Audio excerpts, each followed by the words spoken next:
Akhirnya pamannya Gibran dilaporkan, siap-siap masuk bui.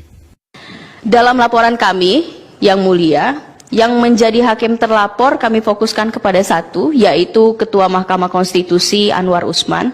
Kami memiliki 4 dalil kenapa yang bersangkutan diduga melakukan pelanggaran kode etik dan juga perilaku hakim yang tercantum dalam Sabta Karsa Utama dan juga Peraturan Mahkamah Konstitusi Nomor 1 Tahun 2023 tentang Majelis Kehormatan Mahkamah Konstitusi. Yang pertama, Yang Mulia, hakim terlapor terlibat konflik kepentingan yang sebagaimana kita ketahui dikaitkan dengan putusan nomor 90 tahun 2023 yang membentangkan karpet merah bagi keponakannya sendiri, Wali Kota Solo Gibran Rakabuming Raka, yang juga merupakan putra dari Presiden Joko Widodo. Keterlibatan di sini dalam arti yang bersangkutan tidak mengundurkan diri untuk memeriksa dan memutus perkara dan juga terlibat aktif untuk melakukan lobi dan memuluskan lancarnya perkara ini agar dikabulkan oleh hakim yang lain. Yang kedua, rangkaian konflik kepentingan tadi sudah dimulai sebelum perkara itu selesai.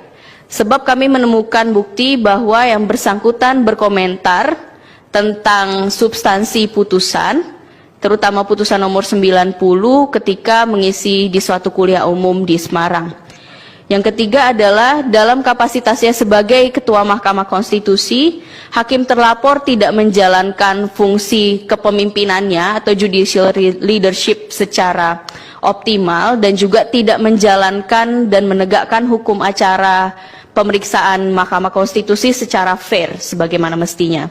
Dan terakhir, hakim terlapor juga tidak tegas untuk merespon kejanggalan ataupun melakukan investigasi terhadap kondisi penarikan kembali satu perkara, terutama nomor 90 dan 91, dan juga tidak menginvestigasi adanya potensi pelanggaran pidana di sana.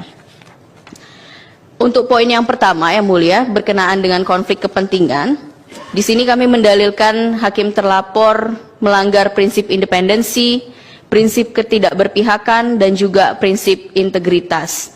Ini adalah satu hal yang dalam pandangan kami sangat fatal, apalagi dilakukan oleh seorang negarawan dan pucuk pimpinan dari lembaga Mahkamah Konstitusi.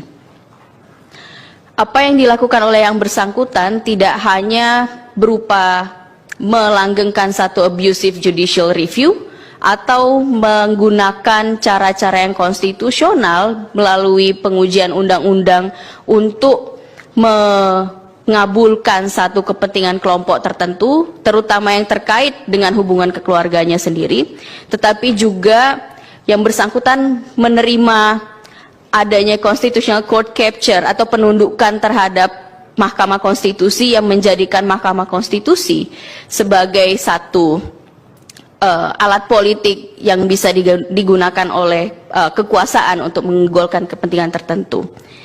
Yang akan kami soroti di dalam bagian ini, Yang Mulia, adalah bagaimana yang pertama, hakim terlapor tidak mengundurkan diri dalam memutus perkara, padahal perkara terutama nomor 90 tahun 2023 itu sangat secara eksplisit menyebutkan bahwa perkara tersebut ditujukan untuk memudahkan jalan Wali Kota Solo Gibran Rakabuming Raka yang merupakan keponakan yang bersangkutan untuk dapat terkualifikasi berkontestasi di pemilu serentak tahun 2024 sebagai wakil presiden, dan hal tersebut terkonfirmasi dengan pengumuman Gibran Rakabuming Raka sebagai calon wakil presiden mendampingi calon presiden Prabowo Subianto.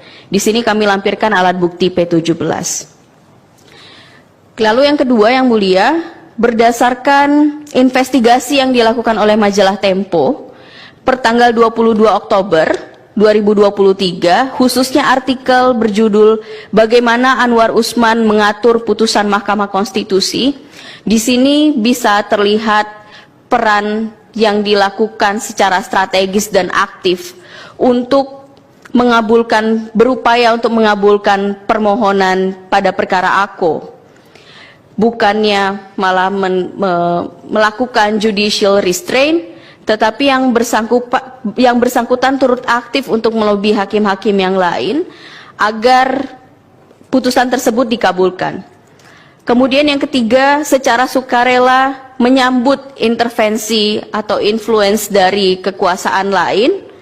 Dan yang terakhir adalah, dalam pandangan kami prinsip independensi itu tidak hanya tercermin dari cara-cara memeriksa perkara ataupun mengadili perkara, tetapi juga dicitrakan kepada publik.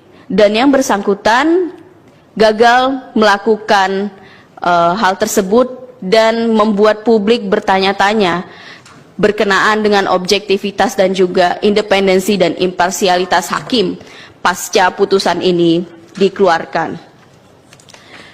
Yang mulia, kami juga membaca apa yang menjadi dissenting opinion dalam perkara 90, terutama yang disampaikan oleh Profesor Saldi Isra dan juga Profesor Arif Hidayat, bagaimana ada kejanggalan soal partisipasi Ketua Mahkamah Konstitusi di dalam beberapa perkara. Di perkara tentang pengujian batas usia menjadi calon presiden dan calon wakil presiden, ada 5 perkara. 3 perkara lain, nomor 29, 51, dan juga 55, yang bersangkutan tidak hadir di dalamnya. Kalau kami merujuk ke dalam investigasi majalah Tempo, diketahui bahwa ketidakhadiran yang bersangkutan bukan karena untuk menghindari konflik of interest, tetapi karena hakim terlapor meyakini bahwa perkara tersebut akan goal atau dikabulkan, dan prasyarat di dalam pengujian undang-undang itu akan menyesuaikan dengan kebutuhan kualifikasi salah satu kandidat tertentu. Kemudian kejanggalan itu muncul ketika ternyata di 3 perkara ini mayoritas hakim konstitusi menolak permohonan pemohon. Dan di perkara nomor 90 dan 91, ketika hakim terlapor mengetahui hal tersebut,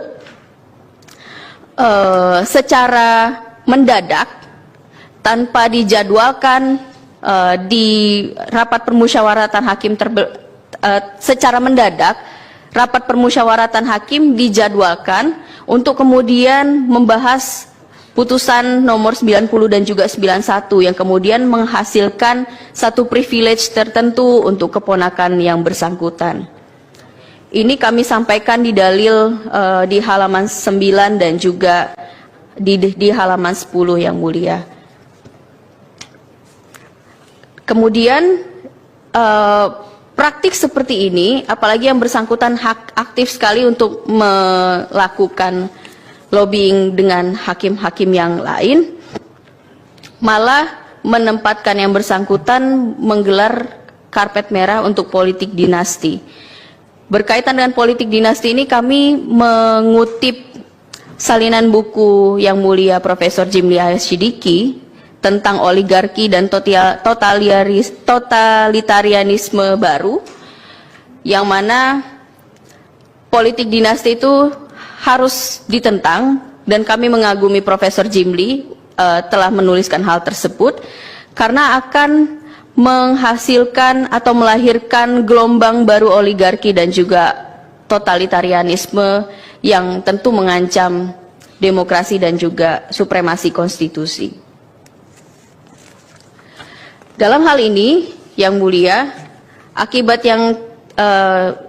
terlapor sengaja untuk melanggar kode etik dengan aktif turut terlibat dalam pemeriksaan perkara, kemudian tidak mengundurkan diri di dalam perkara, dan juga potensial untuk dipengaruhi cabang kekuasaan lain yang terkait juga kekerabatan dengan yang bersangkutan, maka sekali lagi kami mengargumentasikan secara terang hakim terlapor melanggar prinsip independensi, prinsip ketidakberpihakan, dan juga prinsip-prinsip integritas. Makanya lu jangan curang, kena batunya kan.